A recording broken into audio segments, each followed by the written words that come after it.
साथियों, हम लोगों ने पिछले लेक्चर में क्वेश्चन नंबर 7 तक डिस्कस कर लिए थे।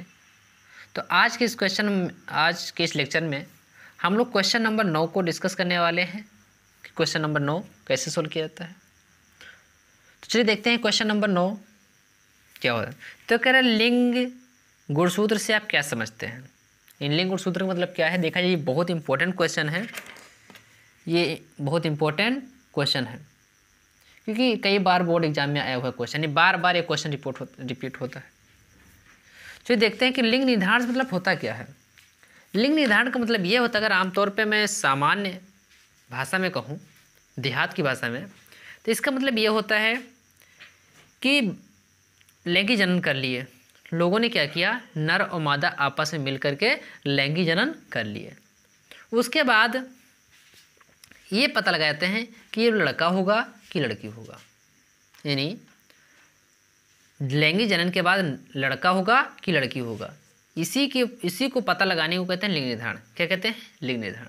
तो आपको लिखना क्या है, तो इसको क्या करना है, लिंग गुणसूत्र से आप क्या समझते हैं, तो आपको पहले इतना लिख देना है, इसकी परिभाषा आपको लिख देना। तो क्या लिखना है, चलिए आपको मैं बताता हूँ। तो आपको हेडिंग डालना है लिंग गुणसूत्र या लिंग निर्धारण। आपको कंफ्यूज नहीं होना है, लिंग गुणसूत्र की बात किया जाए या लिंग निर्धारण की बात किया जाए, दोनों बात एक ही है। तो वही लिखा है कि लिंग निर्धारण वह प्रक्रिया है जिसके द्वारा यह सुनिश्चित होता है कि एक लिंगी जंतुओं में लैंगिक जनन के पश्चात, यानी इसका मतलब यह है लिंग निर्धारण एक ऐसी प्रक्रिया है जिसमें हम लोग ये पता लगाते हैं कि जो एक लिंगी मतलब यह है जिसमें या तो नर वाला अंग पाया जाता है या तो मादा वाला अंग पाया जाएगा। यानी एक लिंगी जिसमें नर वाला हो या मादा वाला, वो जंतु क्या करते हैं, लैंगिक जनन करते हैं। क्या करते हैं? लैंगिक जनन करते हैं। अब लैंगिक जनन के बाद में वो लैंगिक जनन के पश्चात उत्पन्न होने वाला संतान नर होगा या मादा, यानी लैंगिक जनन तो कर लिए। अब ये पता लगाना है कि जो लैंगिक जनन हो गया उसके बाद अगर जब बच्चा जन्म लेगा तो वो लड़का होगा कि लड़की होगा। इसी को पता लगाने को कहते हैं लिंग निर्धारण। क्या कहते हैं? लिंग निर्धारण या लिंग गुणसूत्र। तो आपको क्या करना है, यही आपको कॉपी पर लिख देना है, लिंग निर्धारण या लिंग गुणसूत्र का हेडिंग डाल करके। इतना लिख देने के बाद आपको देखो, आपके इस क्वेश्चन दो क्वेश्चन पूछ रहा है, क्या लिंग गुणसूत्र से आप क्या समझते हैं, तो इतना को हमने लिख दिया। अब कह रहा है मानव में लिंग निर्धारण की प्रक्रिया को समझाइए। यानी पहले आपको इतना लिख देना है जो हमने बताया, उसके बाद इसको क्या करना है, इस प्रक्रिया को आपको समझाना है। तो कैसे समझाएंगे, चलिए हम आपको बताते हैं। तो चलिए देखिए मानव में लिंग निर्धारण की प्रक्रिया कैसे संपन्न होती है। जो क्या करते हैं, लैंगिक जनन करते हैं। जो एक लिंगी होते हैं वो क्या करते हैं, लैंगिक जनन। लैंगिक जनन कौन कौन, तो लैंगिक जनन में माता रहेगा, यानी माता रहेंगी, और क्या रहेंगी, पिता। यानी माता और पिता दोनों मिलकर के क्या करते हैं, लैंगिक जनन करते हैं। तो इसमें क्या होता है, माता जी से मादा युग्म निकलता है। क्या निकलता है, मादा युग्म निकलेगा। यानी जो माता जी होंगी, माता जी से मादा युग्म निकलता है। जो पिता होता है तो पिता से निकलता है नर युग्मक। क्या निकलता है, नर युग्मक। यानी मम्मी से मादा युग्मक और पिता से नर युग्मक मिलेगा। जब नर युग्मक मिलता है तो ये दोनों क्या करते हैं, निषेचन करते हैं। क्या करते हैं, निषेचन करते हैं। अब निषेचन का मतलब क्या होता है, अब निषेचन का मतलब ये होता है मादा युग्मक का नर युग्मक के साथ मिल जाना। यानी जब मादा युग्मक और नर युग्मक एक साथ मिलते हैं तो इस प्रक्रिया को कहते हैं निषेचन। क्या कहते हैं, निषेचन। जब निषेचन करते हैं तो बन जाता है युग्मक। क्या बन जाता है, तब बन जाता है युग्मनज। क्या बन जाता है, युग्मनज, जिसको इंग्लिश में कहते हैं जाइगोट। जब बन जाता है जाइगोट, यानी मादा युग्मक जब नर युग्मक आपस में मिले तो बन गया जाइगोट, यानी जेड रहेगा यहाँ पे, युग्मक यानी जाइगोट बन गया। अब जाइगोट बन गया तो अब क्या हुआ, जब जाइगोट बन गया, अब देखा जाए तो गुणसूत्र की बात करें। क्या बात करें, अगर गुणसूत्र की बात करें तो मनुष्यों के अंदर जो गुणसूत्र पाए जाते हैं, कितने पाए जाते हैं, 23 जोड़ी। कितने पाए जाते हैं, 23 जोड़ी गुणसूत्र पाए जाते हैं। अगर संख्या में बात करें तो संख्या में होते हैं 46। यानी संख्या की बात करें तो 46 गुणसूत्र होते हैं। अगर जोड़े की बात करें तो 23 जोड़ी गुणसूत्र होते हैं। जो 23 जोड़ी गुणसूत्र होते हैं तो इनमें से जो 22 जोड़ी होते हैं, यानी जो 23 जोड़ी गुणसूत्र पाए जाते हैं, तो हम क्या करेंगे 22 जोड़ी को अलग कर देंगे और एक जोड़ी, यानी 22 जोड़ी और एक जोड़ी जोड़ देंगे, कितना हो जाएगा 23 जोड़ी हो जाएगा। तो हम बता दें जो गुणसूत्र होते हैं 23 जोड़ी तो दो भागों में बढ़ जाते हैं, 22 जोड़ी एक तरफ और एक जोड़ी एक तरफ। जो 22 जोड़ी होते हैं इसको कहते हैं कायिक गुणधर्म, यानी कायिक गुणसूत्र। क्या कहते हैं इसको? कहते हैं कायिक गुणसूत्र, कायिक गुणसूत्र कहते हैं। और जो एक जोड़ी होते हैं इनको कहते हैं लिंग निर्धारण, इनको लिंग गुणसूत्र कह देंगे या लिंग निर्धारण कहते हैं, यानी इसको क्या कहते हैं लिंग गुणसूत्र कहेंगे या लिंग निर्धारण करने वाले कहेंगे। तो अगर बात करें लिंग गुणसूत्र की, तो ये लिंग गुणसूत्र फिर दो प्रकार के होते हैं। कितने प्रकार के? दो प्रकार के लिंग गुणसूत्र जो एक जोड़ी होते हैं दो प्रकार के होते हैं। एक होते हैं XY और एक होते हैं XX। क्या होते हैं? एक होते हैं XX और एक होते हैं XY। जो XX हैं ये मादा में पाए जाते हैं। किसे पाए जाते हैं? जो XX होते हैं ये मादा में पाए जाते हैं, यानी फीमेल में पाए जाते हैं।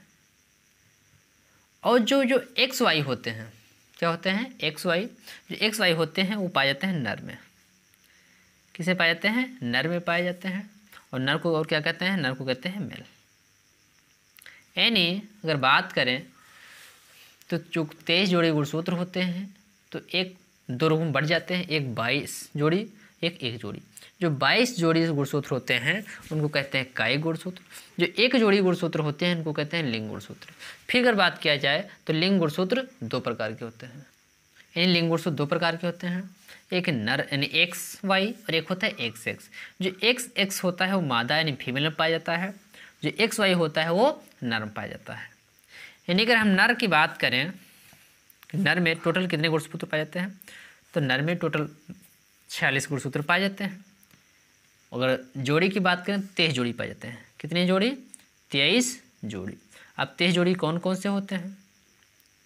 देखो जोड़ी में बात करें 23 होंगे, अगर संख्या में बात करें कितने हो जाएंगे? 46 गुणसूत्र होंगे।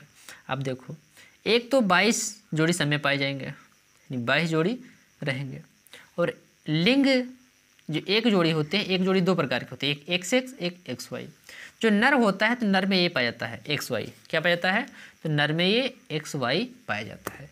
तो नर में हो जाएगा 22 जोड़ी प्लस XY, ये हो गया। और जो मादा होती है, क्या होती हैं? जो मादा होती हैं तो मादा में भी 23 जोड़ी पाए जाते हैं। कितने? 23 जोड़ी गुणसूत्र पाए जाते हैं। और 23 जोड़ी में संख्या की बात करें तो हो जाएंगे 46। कितने हो जाएंगे? संख्या की बात करें तो हो जाएंगे 46 और जोड़ी की बात करें तो हो जाएंगे 23 जोड़ी। तो इसमें क्या होगा? तो जो 22 जोड़ी होते हैं ये इसमें भी पाए जाएंगे, यानी 22 जोड़ी ये इसमें भी पाए जाएंगे। उसके बाद जो एक जोड़ी होता है तो एक जोड़ी में से जो XX होते हैं तो XX मादा में पाए जाते हैं। तो क्या हुआ?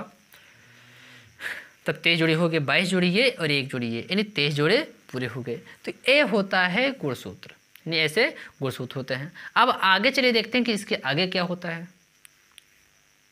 जो नर होगा तो नर में क्या पाए जाएंगे? नर में 23 जोड़ी। 23 जोड़ी मतलब 46 गुणसूत्र। गुणसूत्र मतलब क्या हो गया? नहीं 22 जोड़ी पाए जाएंगे या तो संख्या में 44 पाए जाएंगे। तो मान लेते हैं 44 ये हो गए और 2 XY यानी 44 और 2 46 गुणसूत्र हो चुके हैं। हो चुके नहीं हो चुके? अगर मादा की बात करें तो मादा में भी यही होगा, यानी 44 कायिक गुणसूत्र पाए जाएंगे और 2 लिंग गुणसूत्र पाएंगे। लिंग गुणसूत्र कौन कौन पाए जाएंगे? XX। तो XX यानी मादा में 44 प्लस XX होते हैं और नर में 44 प्लस XY होते हैं। इन दोनों में होगा अर्धसूत्री विभाजन। क्या होगा? इन दोनों में होगा अर्धसूत्री विभाजन। जब अर्धसूत्री विभाजन होगा तो क्या होगा? यानी हम लोग जानते हैं कि समय कितने होते हैं? सभी जीवों में सभी मनुष्यों में 46 गुणसूत्र होते हैं। तो 44 तो सेम होते हैं और जो 2 होते हैं यानी नर में होंगे XY, मादा में होंगे XX। अब इनमें जब अर्धसूत्री विभाजन होगा तो क्या होगा? अर्धसूत्री मतलब क्या होगा? आधे। क्या होगा? आधे। तो आधे आधे दोनों में बढ़ जाएंगे। यानी 44 थे तो 22 इसके पास और 22 इसके पास आ जाएंगे। और x था एक y, तो एक लोगों के पास चला जाएगा x और एक लोग के पास चला जाएगा y। यानी अर्धसूत्री विभाजन होगा तो एक लोगों के पास चला जाएगा 22 + x, दूसरे लोगों के पास हो जाएंगे 22 + y। इसी तरह मादा में भी अर्धसूत्री विभाजन होगा। जब मादा में अर्धसूत्री विभाजन होगा तो 44 का आधा होगा 22 प्लस इसमें भी दोनों x हैं तो एक x यहाँ आ जाएगा, यहाँ पर भी 22 + x इसमें हो जाएगा, 22 इसमें हो गया। अब देखो नर का जब अर्धसूत्री विभाजन हुआ और मादा का जब अर्धसूत्री विभाजन हुआ, जब नर का अर्धसूत्री विभाजन हुआ तो 2 इसके बन गए और जब मादा का हुआ तो इसमें भी 2 बन गए। अब देखिए क्या होगा, अगर जो x वाला है, कौन है जो x वाला है, ये वाला, अगर देखो अगर ये वाला x मादा किसके साथ मिल जाएगा तो बन जाएगा x x। अगर ये वाला x मिल गया इसके साथ तो भी बन जाएगा x x हो जाएगा। अगर मान लेते हैं ये वाला y, तो ये वाला y यानी ये वाला y अगर इस x से मिल जाएगा तो हो जाएगा x y, क्या हो जाएगा x y हो जाएगा। और यदि ये वाला y मिल जाएगा x वाले x से तो हो जाएगा x y। यानी क्या हुआ, ये वाला x अगर इससे मिलेगा तो हो जाएगा x x, अगर ये वाला x इससे मिलेगा तो भी हो जाएगा x x। यानी क्या हो गया, यानी ये वाला x इससे मिला तो x x हुआ और अगर ये वाला x इससे मिला तो भी x x हुआ। अब देखो अगर ये y वाला अगर इसके साथ मिलेगा तो बन जाएगा x y, अगर ये वाला y इसके साथ मिलेगा तो भी बन जाएगा x y। अब इसमें देखो हम सभी लोग जानते हैं कि जो x x होता है वो होती है लड़की, क्या होगी, लड़की होगी। और जब x y मिलेगा तो बनेगा लड़का। अब देखो 2 x हैं, 2 x x वाले हैं और 2 y y y वाले हैं। इन्हें देखा जाए तो 50% लड़के होने की चांस है और 50% लड़की होने का चांस है, यही है, क्योंकि x x भी 2 बार आए हैं और x y भी 2 बार आए हुए हैं। इससे ये पता चलता है कि लड़के होने के भी 50% चांस है और लड़की होने के भी 50% चांस है। तो ये होता है लिंग निर्धारण। तो आपको एक बार फिर से दिखा देते हैं, ये है निर्धारण की प्रक्रिया।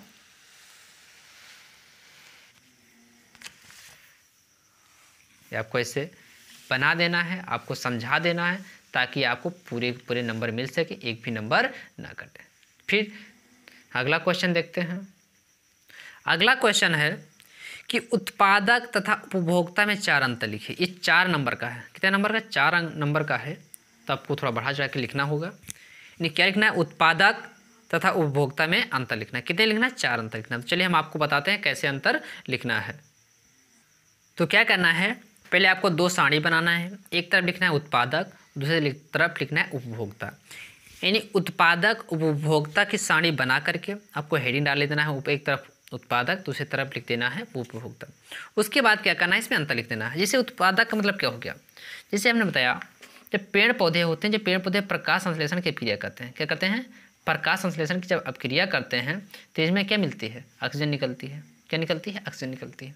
और हम सभी लोग जानते हैं कि जिस कंपनी में कोई चीज़ निर्माण किया जाता है उसको क्या कहते हैं, उसका उत्पादक कहते हैं। जैसे मान लेते हैं एक कंपनी है जिससे पेन बनाया जा रहा है तो क्या कहेंगे, उसको कहेंगे पेन की फैक्ट्री। यानी उसमें क्या हो रहा है, पेन का उत्पादन होता है। तो देखो ये ऑक्सीजन का निर्माण कर रही है तो इसको क्या कह सकते हैं, इसको हम कह सकते हैं कि ऑक्सीजन का फैक्ट्री, या तो इसको ये कह सकते हैं कि ऑक्सीजन का उत्पादन कर रही है। तो उत्पादक मतलब यही है कि ऐसे जीव जो प्रकाश संश्लेषण की प्रक्रिया से अपना भोजन बनाते हैं वे उत्पादक कहलाते हैं। यानी जो प्रकाश संश्लेषण से क्रिया करके भोजन प्राप्त करते हैं उसको क्या कहेंगे, उनको कहेंगे उत्पादक। अब ऐसे जीव जो अपने भोजन के लिए दूसरे पर निर्भर रहते हैं वे उपभोक्ता कहलाते हैं। अब देखो जो पेड़ पौधे होते हैं वो स्वपोषी होते हैं। स्वपोषी मतलब क्या, वो अपना भोजन स्वयं बना लेते हैं। जो जीव होते हैं वो क्या होते हैं, परपोषी। परपोषी मतलब क्या, वो दूसरों पे निर्भर रहते हैं, वही चीज़ है। जो जीव प्रकाश संश्लेषण की क्रिया से अपना भोजन बना लेते हैं वे उत्पादक कहलाते हैं। और ऐसे जीव जो अपने भोजन के लिए दूसरे पर निर्भर रहते हैं उन्हें उपभोक्ता कहते हैं। यानी ये कैसे हो गए, ये हो गए स्वपोषी, ये हो गए परपोषी। पहला अंतर हमारा ये हो गया इतना। अब दूसरा नंबर में क्या लिख देना है, इसका एग्जाम्पल लिख देना है कि उत्पादक के उदाहरण कौन कौन सा आपको बता देना है कि हरे पौधे उत्पादक कहलाते हैं। आप सभी लोगों को पता भी होना चाहिए कि प्रकाश संश्लेषण हरे पौधे में होता है, इसलिए आपको लिख देना है कि हरे पौधे उत्पादक कहलाते हैं। जो सारे जंतु होते हैं वो क्या होते हैं, उपभोक्ता, क्योंकि देखो सभी जंतु क्या होते हैं, दूसरे जीवों पर निर्भर होते हैं। तो अगर दूसरे जीवों पर निर्भर हैं तो क्या कहलाएंगे, उपभोक्ता कहलाएंगे।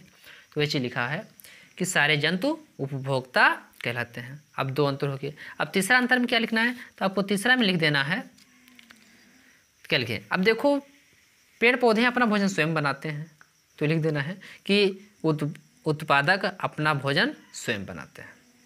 और जो जीव होते हैं वो क्या करते हैं, दूसरों पे निर्भर रहते हैं, स्वयं नहीं बना पाते हैं, वैसे लिख देना है कि ये अपना भोजन स्वयं नहीं बनाते। तीन अंतर हमने लिख दिए जो बहुत ही इजी थे। अब चौथा अंतर क्या लिखना है, तो चौथे अंतर में लिख देना है